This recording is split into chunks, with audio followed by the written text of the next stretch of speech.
That was a great interview, Jeff. Now finally, where can I find your website? I don't have a website. What? I just never got around to making one. You know what? I can't take you seriously with an attitude like that. I am extremely disappointed in you. To not have a website is irresponsible, lazy, you lack ambition. I mean, where's the vision? Don't be like Jeff. Be responsible. Get out there and shine with a beautiful website by Web Orchard, where they will take care of all of your website needs. Go to theweborchard.com right now and get a beautiful website you deserve. You know what? Get out.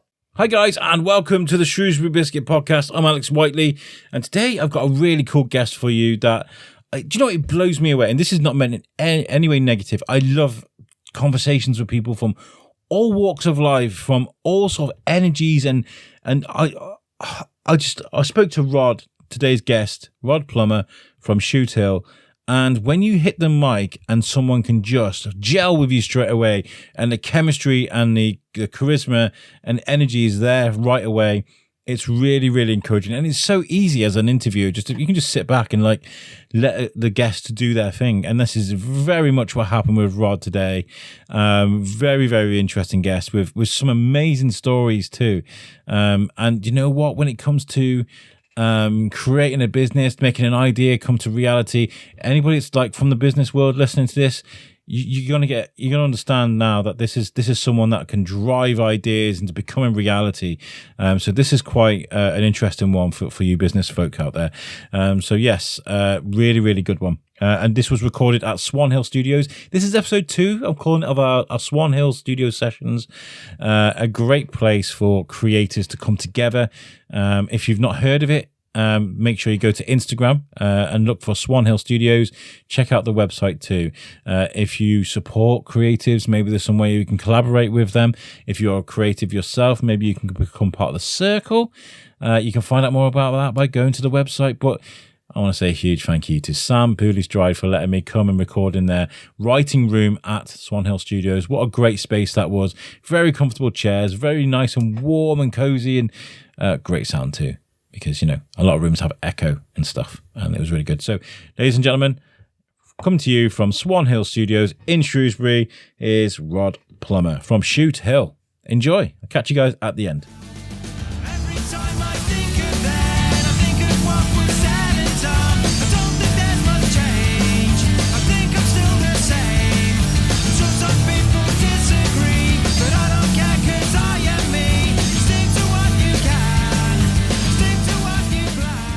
Right, okay, so guys, we're coming to you from the amazing Swan Hill Studios in town. Thank you, Sam Pooley-Stride, and to everybody that's part of the circle for letting us be a part of this movement here. It's really incredible to see what they're doing for creativity. And speaking about creativity, there are different types of art, different type of mediums, and one of the most important things is graphic design, web design, and making things stand out online. And today I'm speaking to an expert. I've got Rod Plummer from Shoothill. How are you? Very well, Alex. Thank you very much for inviting me along. Yeah, it's really good. I got turned on to you by Mike Davis, mutual supporters of the club. Yep, Mike's an old friend of mine. He works for Shoothill these days, and he told me about you guys and told me about the Biscuit. Why you call yourself the Biscuit? I thought, well, I'm going to have to go on there. It's just my sort of stuff. I'm really happy to be here. I like to talk about innovation and people. Well, it's more about I feel like everybody's got their story. Everybody's got an interesting story. It doesn't matter if you lived not doing much at all. You've got a background. You've come from somewhere. Everybody's got that story. But I feel like if you go out there and you make something big like Shoothill, there's lots to talk about. I mean, yeah, I could go on and on and on. So I suppose I've always been, personally anyway, I believe that people are either yin or yang, right? You're scientific or you're artistic. And some people are brilliant at maths. I was rubbish at maths.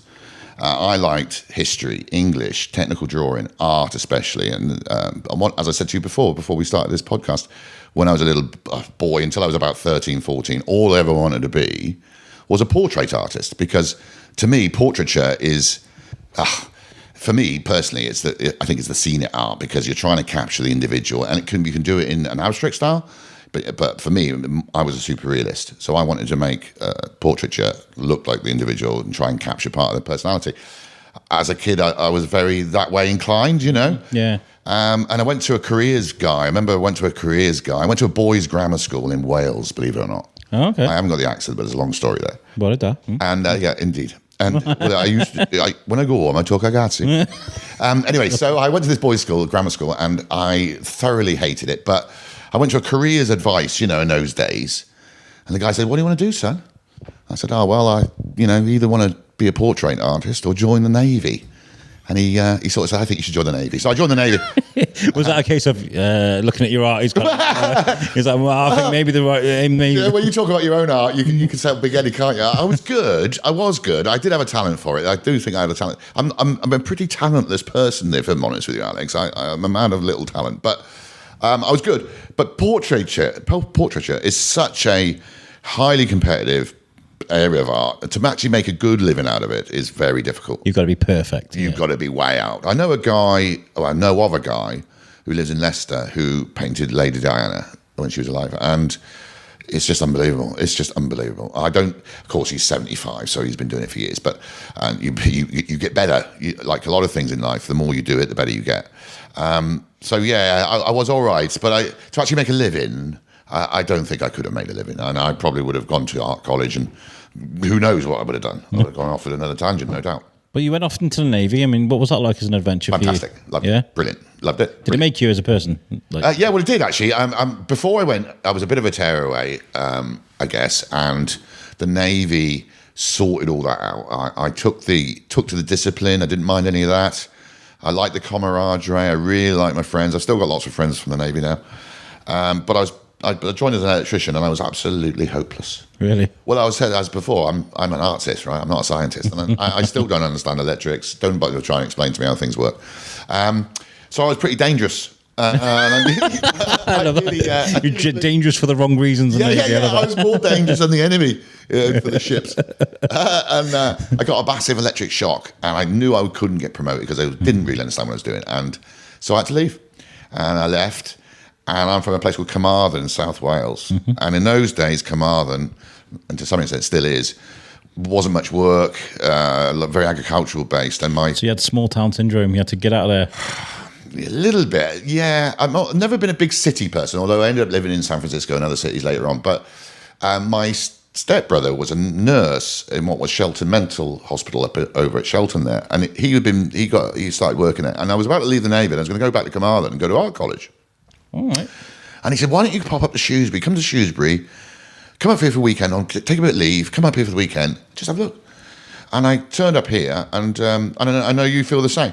I turned up in Shrewsbury, and I thought, what a nice town, what a lovely place, the town centre and everything. And I thought, wow, that's better than Carmarthen. Yeah. And that is the reason I ended up in Shrewsbury. And I've been here now since, 1986, 85, I can't remember now. As old as me, 38 years old. There you go. Incredible. So yeah, I've been here ever since. And as I say, I did do some other jobs later on where I moved away. I was living in other places, but still coming back to Shrewsbury. And it's just one of those. I hear that quite a lot. Like once people got a taste of the Shire, they want to come back. I call it the Shire. Yeah. You know that? What's that road on the A5 as you come out from past Telford and you go through that little cut-in? As you come in towards Shrewsbury, and you can see the big straight long bit of the A5, and you can see that way, yeah. And I think that's like, I'm back home. And when you get off the M6, and you even see the sign M54, and I'm starting to think, here we go, brilliant, not far to go now. My wife says that the M54, we travel, we go all over the place, but she's like, the M54 is my favourite motorway because I know I'm close to home. Perfect, that's how I think of it, yeah. I mean, I've just been portrait shot by Humans of Shoes on Instagram. Make sure you give them a follow. Andrew there is an amazing portrait photographer, and he was like, well, what made you want to do this podcast? I was kind of like, I lived in Wrexham, which is a nice place, but like nobody's like, this is gonna sound really nobody's like proud to live in Wrexham. I didn't see people going, that's amazing. I was walking through Greyfriars Bridge, and I saw young students stop and go, that looks nice, and they got their phones out and they started taking pictures. And I was like, that's really nice. That's pride. The park and all that, the quarry and all that. I saw that the first weekend I was here, and I thought, Carmarthen's still okay. Carmarthen's quite an old town. It's got a castle or remains of one. But Shrewsbury, it's just all round. It's a bit bigger. It's got a lot bigger since I've been living here. Obviously, with a lot of the housing developments that's gone on. But I've always felt it to be my hometown ever since I moved here. Like you say, I'm not from here either, and I regard it as my hometown. Wonderful. And I'm really chuffed to live here. So where does your life take a turn from after the Navy then? Once you've done that, I mean, you said you moved away and... Well, I left the Navy, and the Navy's quite mollycoddling in some ways. You're not you're looked after in a lot of ways. Your bills are paid, that sort of stuff. And I left the Navy, and I came to Shrewsbury. I didn't really know what I was going to do, so I ended up doing a lot of rubbish jobs. I worked in a pub. I worked in the Grapes pub in up at Shelton there, and then I worked as a milkman. That's one of the toughest jobs I've ever done. I worked in a bakery. Ended up working in a bakery. I travelled around the world again. I went around the world. I went I've done a lot of travelling in the Navy. I went to Australia and the Far East and Africa, and then I was in Shrewsbury, and a guy said, I fancy hitchhiking across America. So I went across the States and started to do a Greyhound bus, which is the most incredibly way out weird experience you can ever have, because it's the cheapest form of transport in the States. And in more ways than one. In more ways than one, yeah. We were in all the really dodgy parts of these cities and stuff, and I saw the bottom side of America. The first ever experience I ever had of the United States was then. I didn't go in the Navy. It was 86, 87 we were there. But I liked the States, and I hitchhiked across the States, then Hawaii, then Australia, and then spent some time in Indonesia, and then ended up in Thailand. Came back to the UK, thought, right, I've got to sort myself out. I've got to get a job. I've got to try and get a career.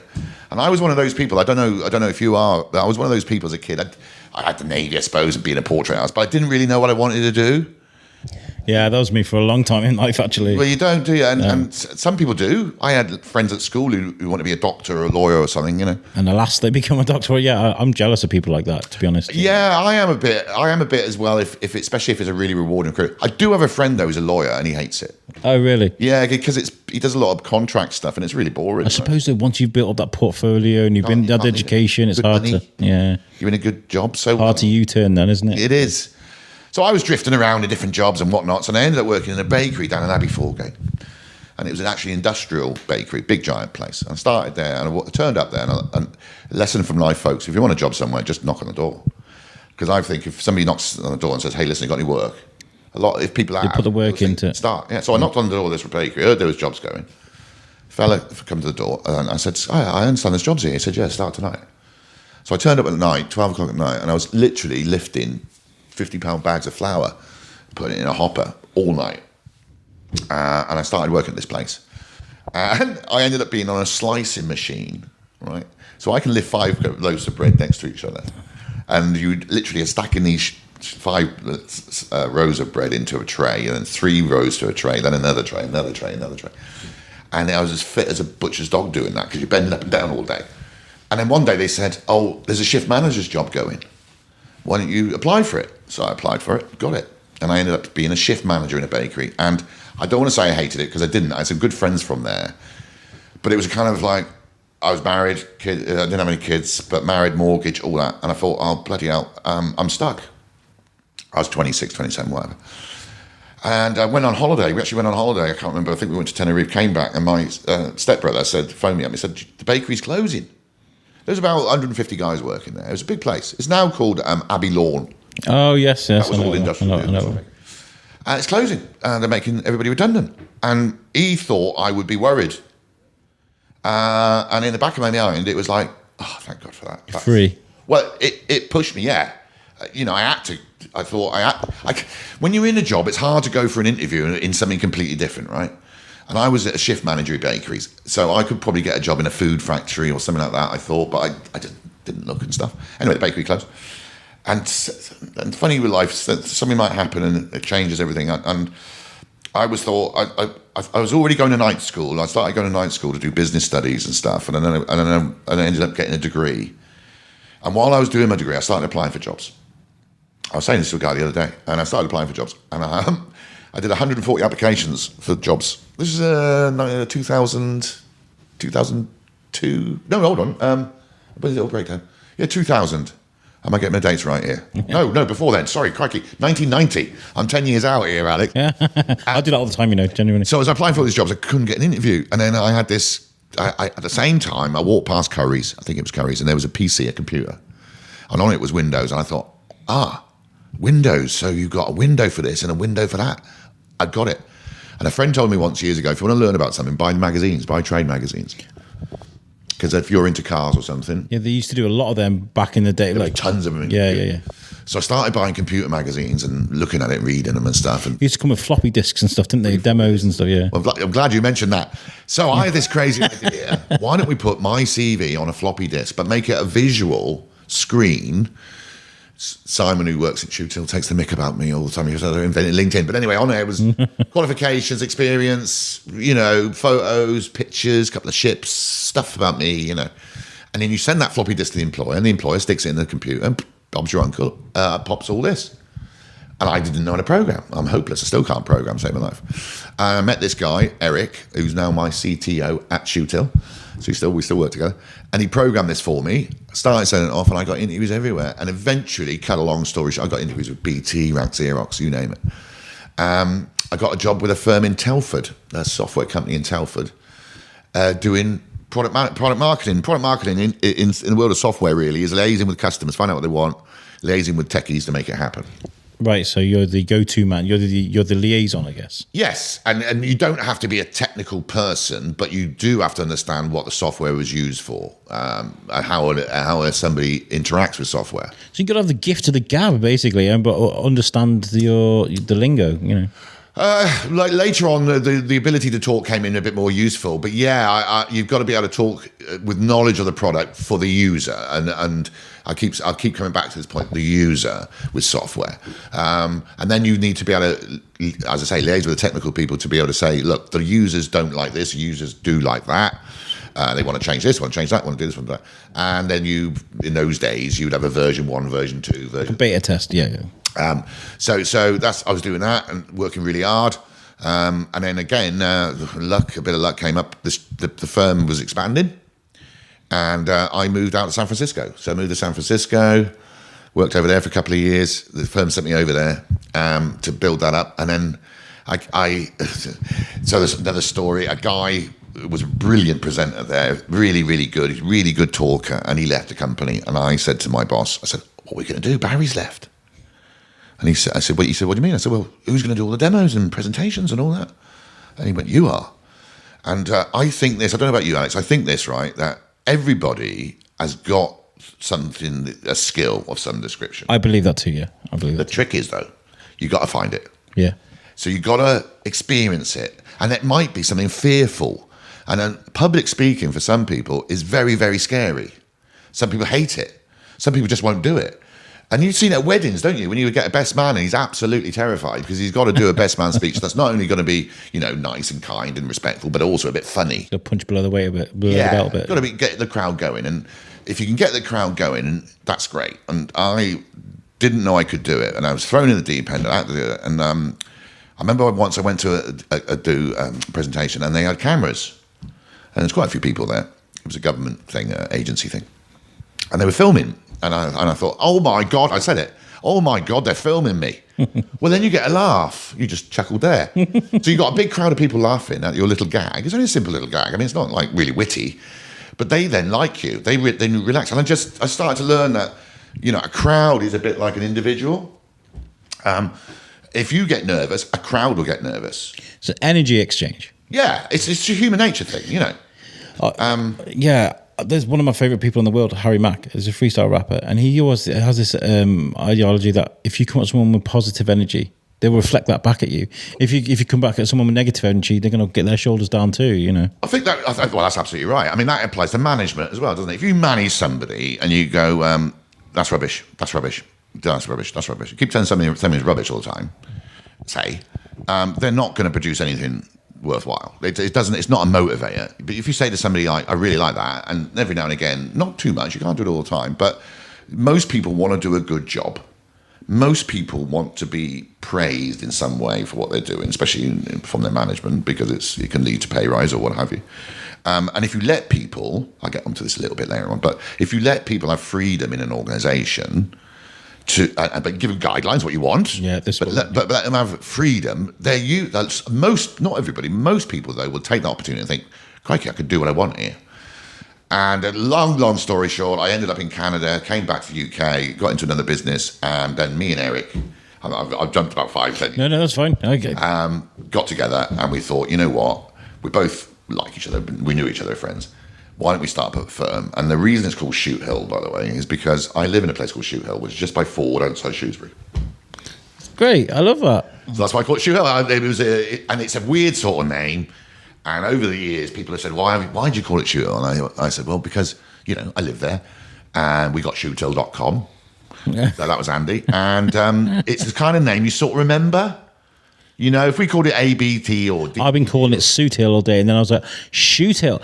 So that is now embedded in my brain because I was saying it wrong, and now I was kind of like, it's Shoothill. And we've had that so many times. Sometimes I've said to my folks, I wish I called it Shoothill Software, Shoothill Creative, or Shoothill something. I like it. But it's so short, and people do remember it, and that became important later on. And we started to get involved in, well, I don't know if you want me to go on about this now, but we started to get involved in software, doing custom software. And what's that? Excuse me. Custom software is you're building somebody a piece of software that's built around them, not them building themselves around a piece of software. So, for example, many people in business will run their business from Excel. And that's fine. Or Sage accounts. They're both really good. They're fantastic. A lot of people pride themselves on their spreadsheeting abilities, don't they? They do indeed. And a lot of people make mistakes with spreadsheets. But Microsoft is not going to change Excel because you want to do this on a Friday afternoon. Or absolutely. Special, right? So if you've got a unique business, and this is what I love about my job, if we see a lot of unique businesses. If you've got a unique business that says something unique, that is specialist in some way, there may not be an off-the-shelf piece of software that works around your business, whatever it might be. Let's say it's custom pots and pans. It doesn't really matter what it is. And then you think, right, okay, I want to get more efficient. I want to get bigger. I want to get changed. I think I need a bit of custom software. And that's the core thing that we started doing. And then I had a massive... So we're doing some of those. I could talk about deals, but it'd be boring for your audience. But then we had a bit of luck. A little bit of luck. I was in the States and I met a guy who had invented a technology called Sea Dragon, and later on became Deep Zoom, which is imagine now zooming in on an individual picture. A bit like maps. We did a lot of mapping stuff anyway. So you look at Google Maps, you go out to space, it's 4 tiles. You notice the tiles changing. Yeah. It's basically a pyramid structure. Yeah, it changes, yeah. Okay. This Deep Zoom was similar, not the same, but similar to that. And I had this mad idea.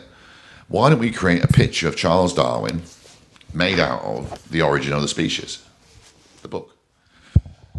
So I found a fellow who'd scanned every page of the original book of The Origin of the Species. He was a professor in East Anglia. And here's another little tip in life.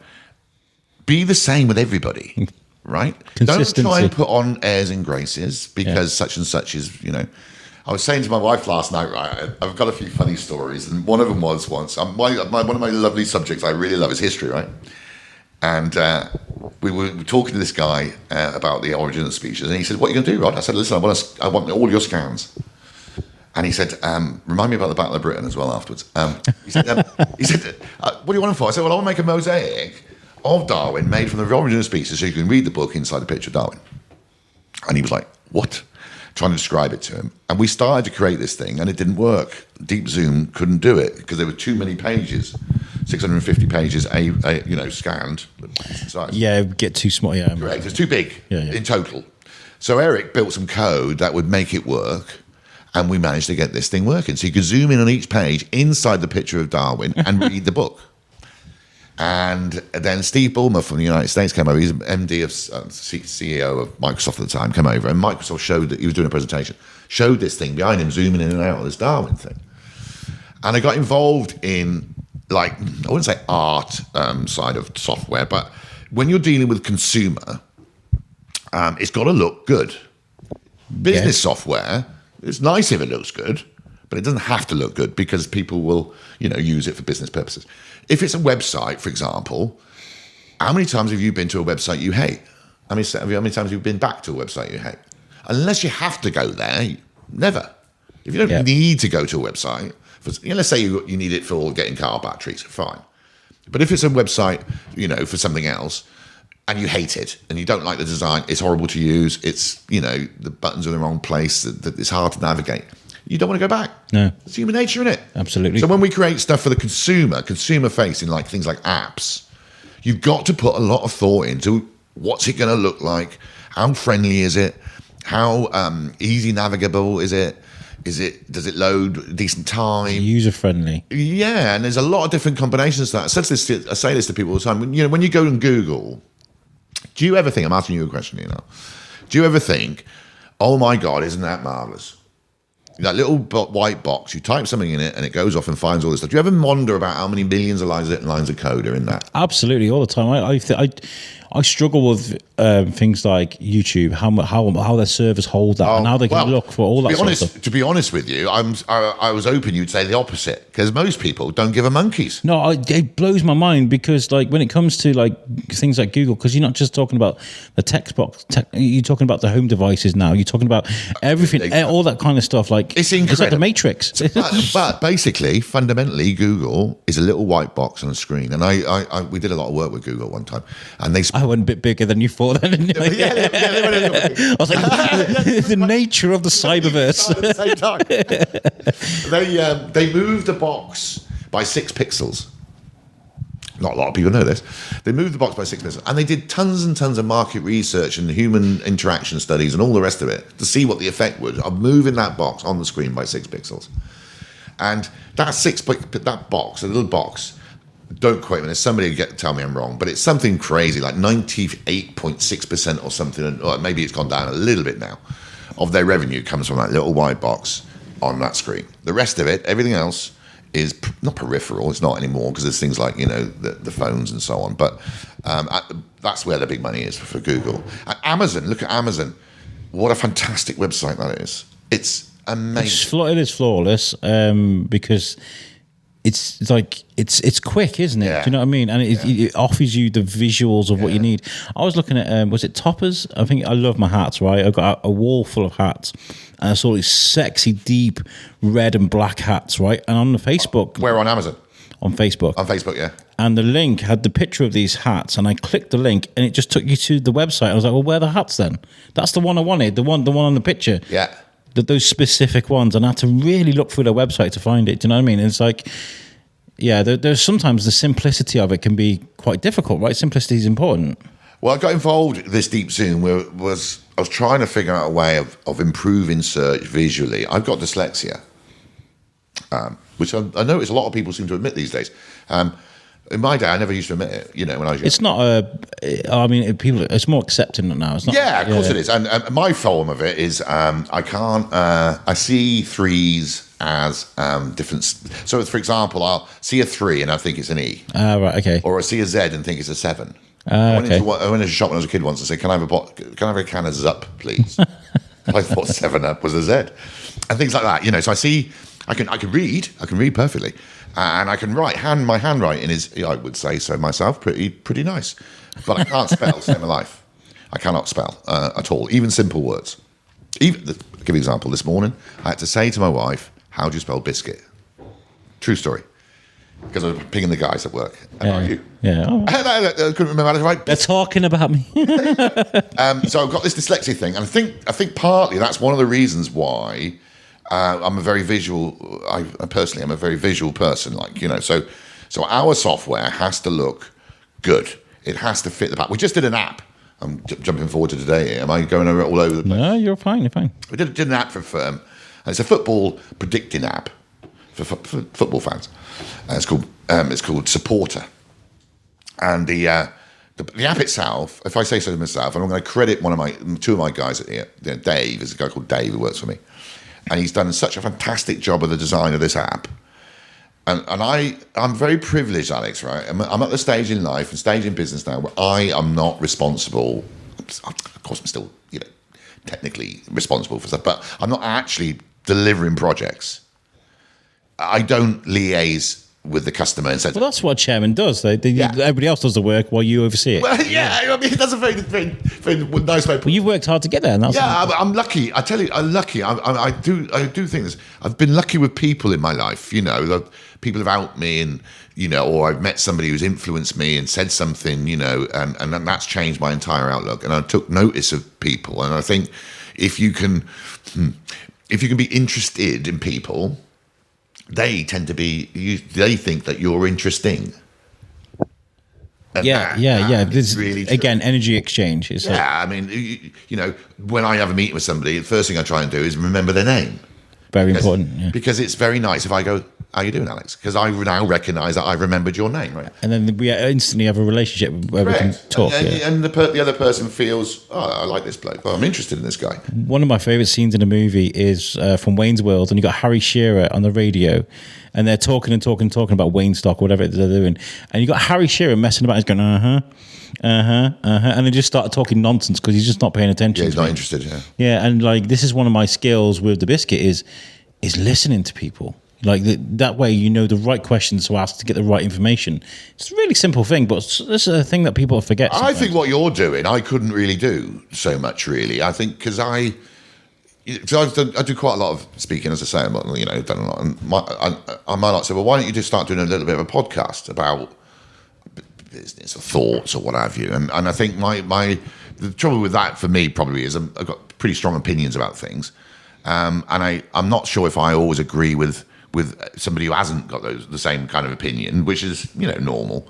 But I think asking questions is really difficult sometimes, and asking the right questions at the right time can be really difficult. In sales, it's a lot easier because in sales you're trying to find out exactly what the pain points are for somebody. Yeah. So what is it? What really you really hate about the way that you do your business process at the moment, using the software you've got, whether it's Excel or whatever? And they say, well, Fred has to do this. He has to spend 3 days a week looking at this spreadsheet and sticking that in a Word document and put it into a PowerPoint or whatever. And then Julie, we always call them Freds and Julies, by the way. Julie, she has to take that all that stuff and then stick it over here, copy and paste that into this document to send it to these guys who make the widgets. And then because humans are human beings, they always make mistakes.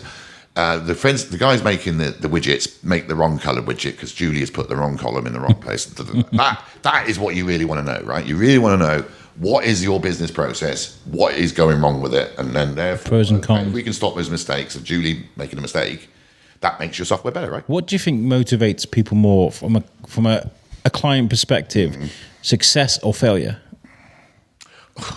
Funny enough, I was reading about that the other day. I don't know anybody. Well, I probably know a couple, to be fair. But most of the people I know in business are in business and have built up a nice business, or even one that just ticks along, which is still an achievement, right? Most of them would say that they've had failures and they've gone bust in the past, or they've had. My first ever business was a business selling mobile phones. Long time ago. And my mistake there was the partner I went into business with, turned out not to be a good idea. I was naive. Which happens, yeah. I just come out of the Navy, didn't really understand what I was doing, went into business partnership with somebody, and it all went very badly. I had another business before Shoothill with an ex-boss of mine, who was a good guy, nothing wrong, but he was about my age then. He was 60 or so. I'm 61 now. I know I don't look at Alex. I know you're shocked. I'm flabbergasted, Rod. Being filmed. The first thing you said is, you're not filming me, are you? Get that camera out my face. I worked with this guy before, and we went into business together. And he was 60 and I was 40. And I remember thinking, I don't know, what happens if this guy wants to give it up one day? And he also didn't listen to my point of view, which was getting more and more frustrating. By then, I'd had a lot of experience. I'd been in the States, I'd been in Canada, I'd been all around the world working, knew the software industry.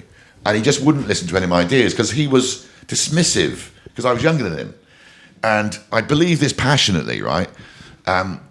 Always be nice to young people because you don't know that skinny little lad who picks up the milk next door, delivers the milk next door. He might turn out to be the boss of a big firm one day somewhere, and you never know.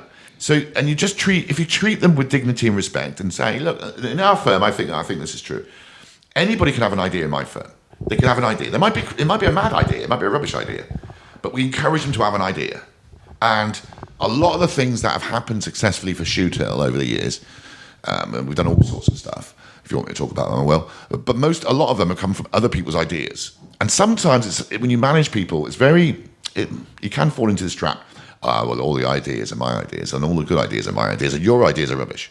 So one of my tricks I do now, I do this a lot to wind everybody up, is when one of them has a good idea, I repeat it back and say that was my idea.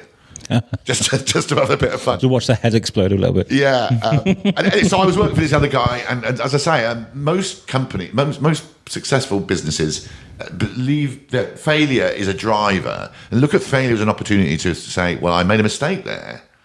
And the mistake was, whatever it might be, in my case, I partnered with the wrong guy. Second time, the guy was a bit older than me. I couldn't control the business. I couldn't control the money. He who controls the money controls the business. And I won't let that happen again. And that's not to say we're perfect. Shoothill's perfect. I'm perfect. Of course we're not. And have we made mistakes? Yeah, we have. Were they big enough to make us go bankrupt? No, they weren't. But, you learn from those things, and you learn not to do those things again. And I mean, it's really, I think some of the most successful people, Dave Chappelle used to bomb in comedy clubs when he was younger. He had to run away to a different country in America. Now he's one of the greatest stand-up comics on the planet. Like, he's had to fail. If the best in the world at a specific time can fail later on in life and then become the greatest at what they do, I feel that's a lesson for everybody. Absolutely it is. And so don't be scared. I mean, okay, so I was a bit lucky in one way that when I came back from Canada and I went into business with other guys I mentioned, when that fell through, I had enough resources not to have to jump straight into a job. And that was important because I could just think and slow down for a bit, where am I going to go? And that's where the seed of Shoothill came. And, from there on, it grew into what it is now. And if I'd gone off and got a job, a straightforward, normal job working for a software firm again, I would probably have never gone into business for myself. And I would end up with a nice career, maybe. It might have been a nice career, and there's nothing wrong with that. I always think that if you can do something you love doing, and it doesn't matter what it is, if you enjoy doing it, and it doesn't matter about monetary rewards or anything like that, because what's more important, satisfaction in life is more important than having a few quid in your pocket, isn't it? Absolutely. I mean, if I could earn a living sat behind this microphone, I would do it in a second. Right. I went from 9.5 years as a support worker, helping care leavers, and then a year with rough sleepers, into a factory job where I could go to work, absolutely blast my job, and go home carefree. Yeah. That, for me, is one of the most rewarding things. I love that so much. But there's no money in podcasting. You need tens and tens of thousands of listeners. We get like 1,000 to 1,500 a month, which isn't bad, but like that's not going home money. Do you know what I mean? So it's one of those things that you love it though. I absolutely love it. This used to be a CIC, but it wasn't bringing in any funding, so I had to close it as a CIC. Carried on the podcast because I love it. I absolutely love it. I wouldn't do anything else. We've done again over 500 episodes. Yeah, that's pretty amazing actually. Fair play. 500 is a lot. Yeah, and it's not going anywhere. I love it. And it's to do with collaborations, like with Sam downstairs, and the art community have been very blessed to me. They've been wonderful. Do you feel like collaboration, because you work with a lot, I've looked at your portfolio, you work with some amazing clients. Yeah. Can that sometimes be collaborative? Does that work for you? Can you get work off them as well? Being too wishy-washy, depends on the client. We worked for Disney. We did a job for Disney for a movie called War Horse. And it was, so the brief was, this film's coming out, Steven Spielberg's directing it, blah, blah, blah, blah, and we want to promote it on the internet and think of something.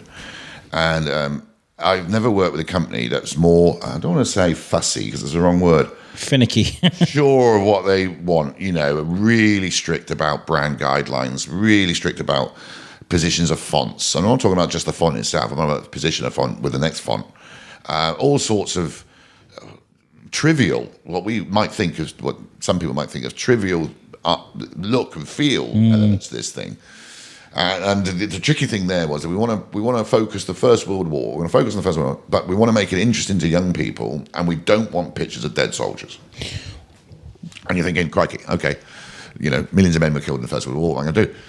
And we managed to get hold of this guy who did trench maps. He scanned original British Army trench maps, and we put them over the fields of France, so you could see And believe it or not, some of the damage caused by the First World War is still in France today. Yeah, I've seen When you it. see the trench maps superimposed on modern day France, you can still see where they were trenches. I mean, literally in farm fields, you can see from when they take aerial photography, you still see lines in the fields. Stuff like that fascinates me. I watched so many documentaries, especially about World War II. I know it's a different war, but like it's amazing what it does to the landscape. Those kind of battles. The destruction, unbelievable. We had another one for the Battle of Britain. Microsoft phoned up and said the Battle of Britain was, I think it was, I'm trying to remember, 70 years, 60 years, whatever. And they said, I think it was something. And I'd started working with the Imperial War Museum. And as I said, I love history, and I got in with the Imperial War Museum. And we did a job for them. And they've got an archive that is unbelievable. It's not actually in, where the two giant guns are in London. There's a place around the corner, they call it the archive, or what do they call it? Something else. And it was an old school, and it's where they store all their stuff. Well, I'm kidding, in a candy store there, and I found a load of, they found for me a load of Luftwaffe maps of London. So these are the actual maps the Luftwaffe used internally to bomb London. Oh my God. And one of them was a gasworks on the Thames. And that gasworks is still there. And we built a thing called a timescope. So imagine a map with a square in it. They could move the square around, and then you'd see in that scope 50 to 60, 70-year-old photos that the Nazis, the Luftwaffe were using to bomb London. And they did it for Coventry as well. And because Coventry, as you know, was destroyed in World War II. Obliterated, yeah. And I got talking to this guy who was from a university, and he phoned me up, and he said what his name was, can't remember now. And he said, I've got to say, he said, I really love this. This is brilliant. He said, this is a really good thing. I said, oh, thank you very much.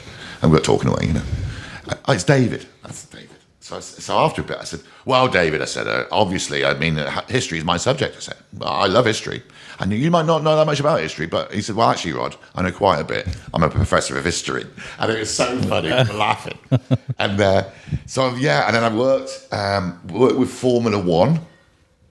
Actually, for Bernie Ecclestone himself. And we that was an amazing thing. I've worked with, so sometimes it's collaborative in the sense of they know what they want, and or they don't, and they want us to think of something.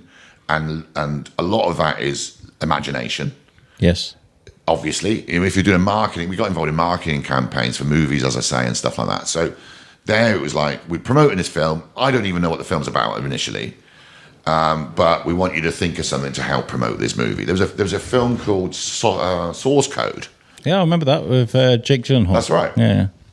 And they said, right, think of something. It was in the States. And so there was a technology called Microsoft Tag, which you imagine now a barcode in colour. All different colours. And so we had this crazy idea. Well, this source code, it's about, I don't want to spoil anybody for the film, but it's a science fiction film. And we had this idea of making up a mosaic of the film poster, of a still from the film, made up of millions of these tags. These little tags, and you could zoom in on them and then use your phone to find secret ones, the source code. And some of the tags led to prizes. One of them was a poster thing. Another one was free tickets to the cinema to go and see the film, things like that. And that got picked up by Warner Brothers, who then had a Harry Potter movie coming out. We worked on that. Wow.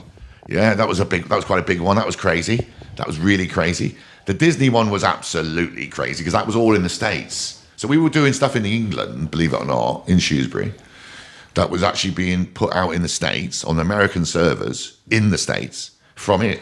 Not in England. That's mad, isn't it? Because, my philosophy is to tell the story of a name above a door, right? It's these places you walk past all the time. You never go in, you never say hello.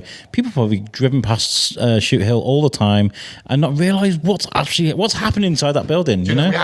I know this is madness. It is madness. But I got a fellow who works for Shoothill. His name's Simon Jevons. And he's worked for me, worked for the company now for 10 years. And he's now the MD, by the way. He's the MD. He runs it. And when he first met me, he didn't really know what we did. Because we don't, we do things like this. I have done stuff like this where I try to say, and funny enough, I did a presentation in Shrewsbury a couple of months back. And I say this all the time. I say, who's heard of Shoothill here? Right? About 70 people in the audience. And I'm flabbergasted because like 50 or 60 of them knew who we were. And I'm flabbergasted because some of the times we haven't really, for the first maybe 10 years, we didn't do that much marketing. because just business came in, and we got involved in flooding. We created a flood map, the UK first flood map, that went completely viral. It went on the BBC, and we've done a lot of different stuff, which in itself is brilliant in the sense that it's really rewarding.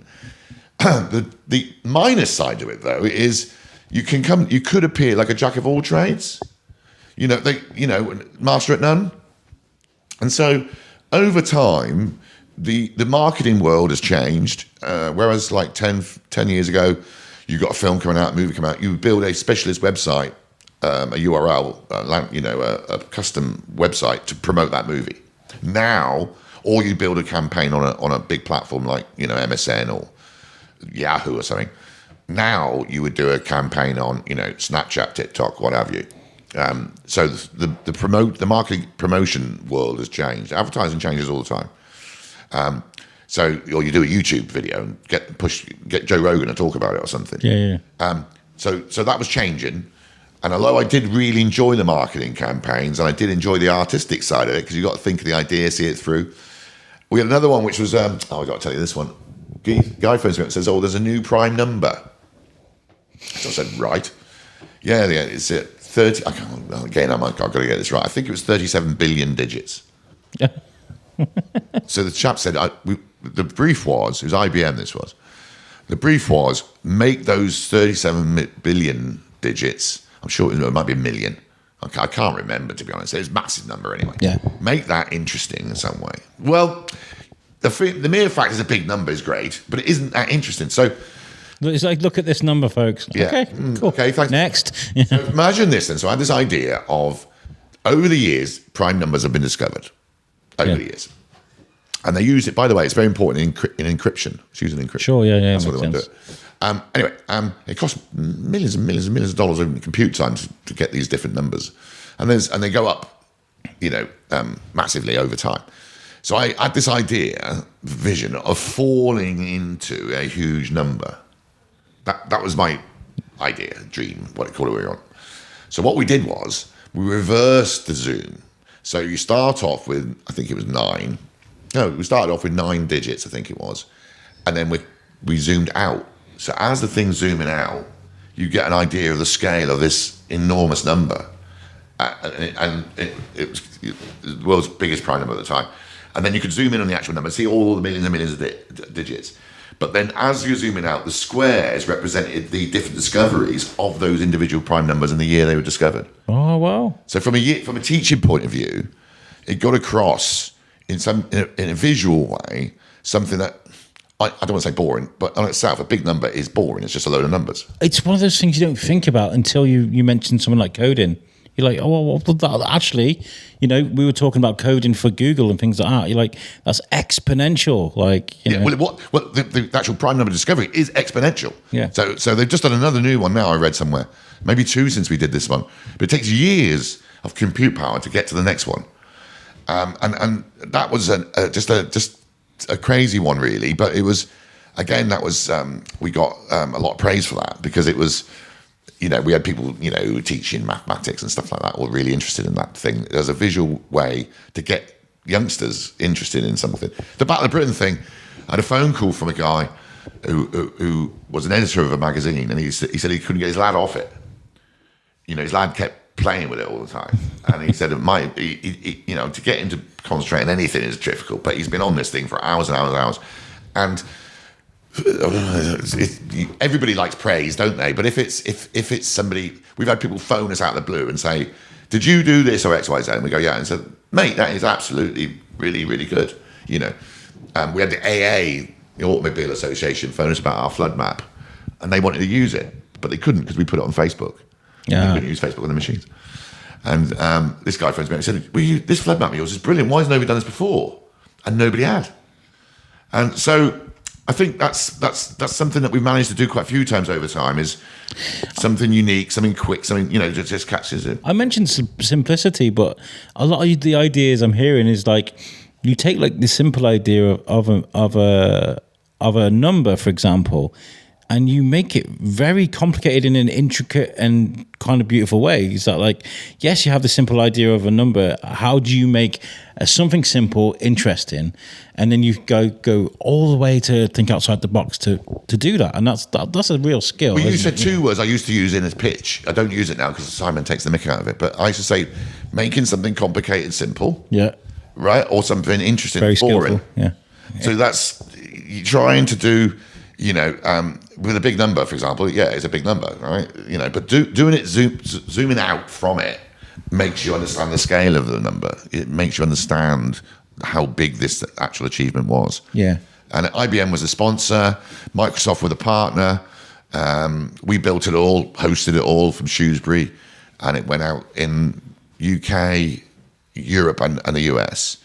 And then we did some stuff in Australia as well.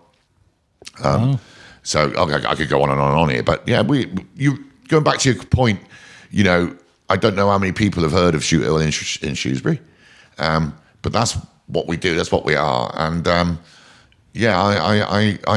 wonder if people come by, see our office. Our office is over in Battlefield, by the way, and we've just got a big it just says Shoothill. It doesn't say Shoothill IT or Shoothill Tech Company, whatever. But we do other services as well. We've got our own software company that's a specialist piece of software for house builders called House Builder Pro. Bit of a plug there. You plug what you like. Yeah. And we also do IT services for people, because we get people who say, hey, listen, can you build me a custom piece of software? Yeah, okay. Can you change our business? Yeah, and okay.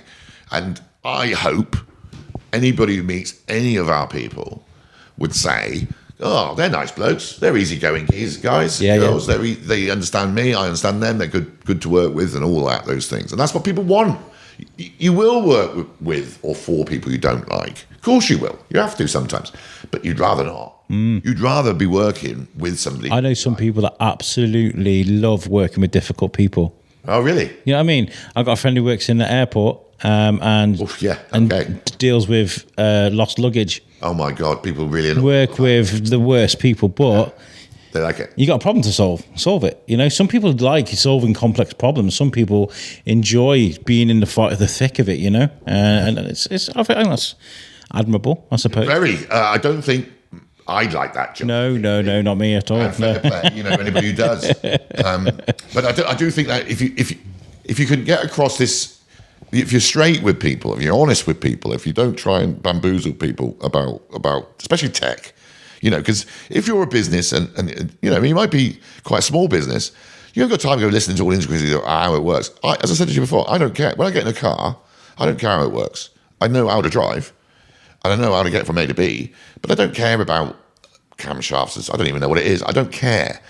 And I feel like that from our customers' point of view, is that they shouldn't care how it works. They should care what it does. Yeah, exactly. And at the end of the day, will it make them? And our job, say this to my people all the time, our job is to make them make more money, make them more successful, make them more efficient, whatever it might be. And solve problems as well, because some people might be like, I've got a Shrewsbury Biscuit podcasting. What can I make to make me stand out? I don't know. I don't have these ideas, whereas you guys do. Well, again, it's not a sideline. It's not a side. We do actually do a bit of marketing for people as well. Yeah, sure. Because we work with some of the biggest brands in the world, right? I work for Black & Decker. Black & Decker US phoned up one time. And here's one for you, right? So this guy phones me up, and I'll try and do an American impersonation here. Right? So the guy goes, hey, listen, we got a problem. I said, what's that? He said, our customers don't know the difference between a motor and electric lawnmowers. So he's on about engines. So do you buy petrol in our world, in English, in England, petrol lawnmower or an electric lawnmower? That was their problem. And people were buying petrol lawnmowers for a small little tiny little stamp, and other people were buying electric ones for a great big, they call it a yard in the States. It's called yard work. Gardening's called yard work there, right? And most people hate it in the States. A lot of people in America will pay somebody to go and do the garden, right? But some people will have to do it themselves, and so they go online, buy the wrong lawnmower. So he said, we need a way that without them phoning us, because we don't want them phoning up and saying, I got this size yard, how big is my lawnmower? So I don't know how old you are, Alex, so you told me, but do you remember Dot to Dot when you were a kid? I do, yeah. Right. So I had this idea. Why don't we do dot to dot on a field, on a piece of land, using Bing Maps or Google Maps? So you go to your house, you dot to dot your green bits, the dot, and that builds up the shape, if you like. And behind that is a calculation. We calculate the square yardage of your, in America this is now, square yardage of your yard and recommend the right lawnmower. So it's a bit of fun. So it works out the area of your lawn. Correct. And then recommends what lawnmower. That little tool is now everywhere. It's been used all over the place. And that was us. Wow. What a stump to... It's just to use a bit of tech in a way that's useful for somebody, but also a bit of fun. How do you know, how many people on this podcast know how big their garden is? Exactly, yeah. Confession time, I don't know how big my garden is. But you know, to find out, you could find out, right? And because it's on it was actually on Bing Maps, which is Microsoft's mapping platform. That particular tech would work all over the world. So we've done things, and I'm trying to sound as modest as possible because I'm fundamentally. No, you're allowed to. Well, I think we've done some things that were original, unique. The flood map, as I mentioned, that was the first in the world. We did a political expenses map when that was a big scandal a few years back. That went viral. We've done unique campaigns, for marketing campaigns. So we're not influenced by what other companies do. We're not really watching what they do, really. Just doing your own thing because it's working. Yeah, because this is us. This is what we do. It's not like we're dismissive of anybody else. There's some fantastic companies in Shrewsbury. There's some wonderful creative companies in Shrewsbury. There's great web firms in Shrewsbury. There's lots of talent here, but we don't really, some of them we're competitive to. But I think we're competitors. Good luck to them. They're out to make a living just like we are. Fine. We're all in this space. What I can't stand in business is people saying, that firm over there, they're right idiots, because they want you to do business with them. Yeah. So a rule we have is we never mention any competitive companies negatively. And bad mouth and well, it's silly. Yeah. People don't like it. You guys are sponsors of Shrewsbury Town as well now? We're not sponsors, you are. Well, the IT section, the IT division of the company, we actually manage Shrewsbury Town's IT. Oh, that's brilliant. So we that came up, I don't know, 3 or 4 months ago. So we do all of their technology, and we also sponsor some billboards in the ground. We've taken a few people to lunch there for match days, which is great fun. I got a confession to make though, Alex. Mm-hmm. I'm a bit of a rugby fan. Oh, you like your rugby? Yeah. Can I tell you a really funny story? It's from Marvin. This came up. I'm really hilarious. My wife laughed about this last night. It's a true story. So I had to go to Farnham, and I went to Farnham to meet this company. And there's this big guy there, right? And we're in this company. Insurance is doing insurance. And he's a big guy, like size-wise. Looks like a muscle man, this fella. And his name was Anton. And he's a lovely guy, New Zealand guy. And anyway, we did the business, and it's a big place. It's in the old defence place in Farnham. And he said, where you parked? I said, we're parked over there. He said, I'll tell you what. He says, I'll walk with you. So we're walking along, and I got talking again with him, as you do, And I said, Anton. I said, where, you're New Zealander, aren't you? And he said, yeah. I said, New Zealand. I've been to New Zealand. I said, I like New Zealand. I went to New Zealand in the Navy. And he said, I said, how long are you over there? How long have you been over here for? He said, a couple of years, So I said, what are you doing in New Zealand? Right? And he said, I played a bit of rugby. So I said, rugby. I said, rugby. That's my sport, that is. I really love rugby. Love rugby since I was a kid. I know a lot about rugby. I'm really into rugby. And I kind of sort of said it like that, And he said, and I said, anybody I ever heard of? He said, yeah, I was captain of the All Blacks for 12 years. And I swear to God, honestly, me and this guy and another guy who's with me, we were falling about the place, bashing the bonnet of the car, laughing, all three of us. It was so funny. And I say that story because it makes me look like a bloody idiot. I've got a story like that as well. That's so brilliant. Funny. I love it. It's just, it's funny. It's so, he loved it. We got friends because of it. We became friends because of it. And we got some work from this company. And, that's what we're like. I remember we did Comic Salopia. We had a studio next to the where they were doing the panels. Okay. And people would come in and we'd interview them as they were coming out. So we'd have to improvise. I didn't know who these people were. Right. And I had a gentleman called Jamali Maddox. He's a very famous stand-up comedian. I know now. Right. But he sat down to me and I was like, so Jamali, I don't watch a lot of terrestrial TV. And I was like, so what are you here for? He's like, I'm on the telly. And I was like, oh, I'm really sorry, Jamali. It's brilliant when, because I feel like if you're talking about being consistently you and being the person that you want people to see, your unique self. Yeah. I feel like if you were trying to hide who you were, when you come into those situations, you'd be like, you'd reel and you'd panic. But I think we're all humans. Everybody. Well, yeah, we are, aren't we? If you can laugh about stuff like that. I can laugh about it, and I say that story to people, and that is a true story. I swear that is a true story. His name is Anton Oliver. Check him out. He was the captain of the All Blacks for 12 years. That's brilliant. And I pretend, or I didn't pretend because I thought I did know about rugby, but I obviously didn't know enough about New Zealand rugby and know about the All Blacks. So I remember looking like a bloody idiot, and it was so funny. I love that. And we all started laughing, as I say. And we have this kind of thing in work as well. We mess about in work. We have a bit of fun, a bit of banter here and there. And I think that's good. That's healthy. Yeah. We're a serious company, we do serious stuff for people. If one of the things, we did a thing once for anti-piracy at sea, and if that didn't work, people got killed. So it's very serious. We worked on the Olympics, the 2012 Olympics. We did all the mapping for that, and that was...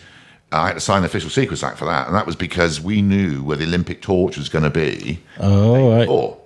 So high-profile stuff, then, yeah. Well, it was very secretive because they didn't want the route planned in advance. So what happened was, for Shrewsbury, this is what happened when it came here. The torch would start at, I think it started at Atcham. I can't remember, and then it would be passed on to people all the way through the town, and then it's shipped overnight somewhere else. And then it's... I remember all that happening, yeah. You remember that? Big deal. So we had to map that in advance because we knew where the torch was going to be and map the routes through these towns. And Microsoft was the client and the BBC there, and LOCOG, the London Olympic Organising Committee. And I went to meet them, and there was a show at the time called 2012. It was a comedy show on TV taking the mick out of the Olympics before it happened. And it was a comedy show around the people organising the Olympics, and it was kind of taking the mick out of them. And I went to meet Lowcock, and it was exactly like the show. And I thought, I swear to God, I thought it was like, there's no way this is going to pull off. There's no way this is going to be successful. This is not going to work. This Olympics thing is going to be a disaster. And we mapped all this stuff. We got given all the data. And each day, we'd have to produce a new map of where it was going to be in the evening for the next day. And that would go on the BBC, on the Microsoft network, and on the Lowcock website. And we're talking millions of hits here, right? Millions. And it's got to work.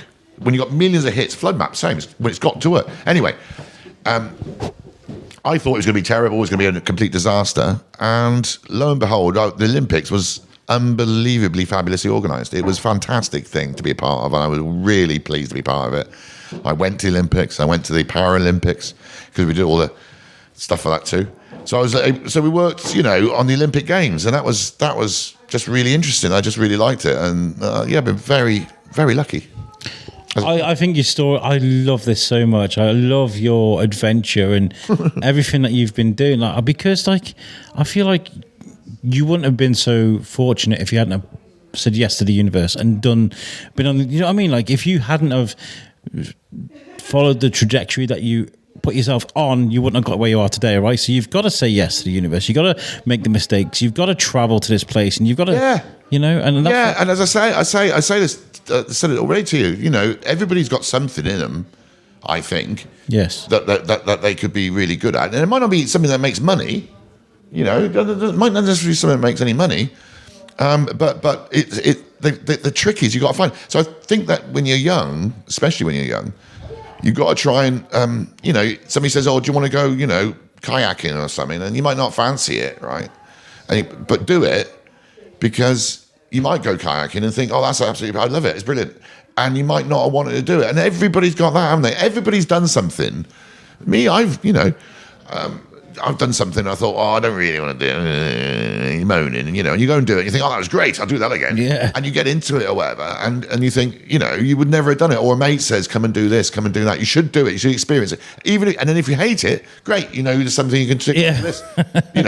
So I do believe that's, especially when you're younger, because then you got, physically you want to maybe be able to do it. I mean, there's certain things I wouldn't do. Like I couldn't do rock climbing.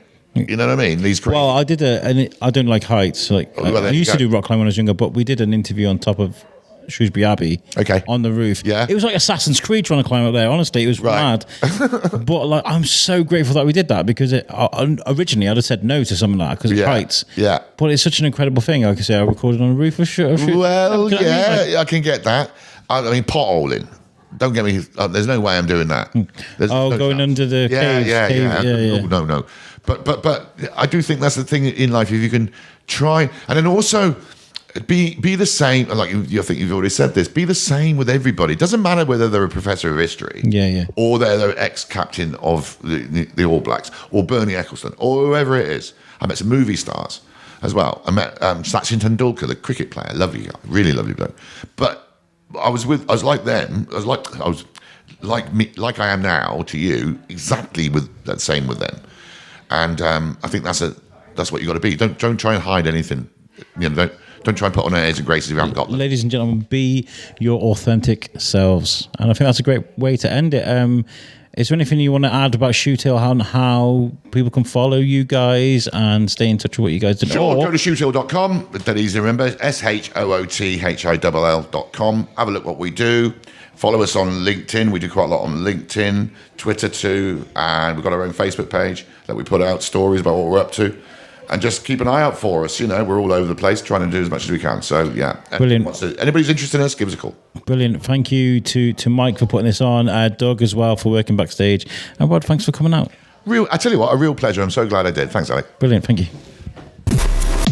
What an amazing guest Rod was. It's so amazing to be able to just hit the record button and go. Not just to have someone that talks, but talks and makes sense and offers such an amazing insight to a great journey. Like, you know, what I took from this episode is that success doesn't just come overnight. Sometimes you got to try a little bit of this and a little bit of that. And I've seen a bit of that in myself. So maybe in a couple of years, if I keep doing what I'm doing, something will stick. And, you know, I won't just be like the Biscuit guy. I'll be the Biscuit guy. Do you know? That's what I took from this.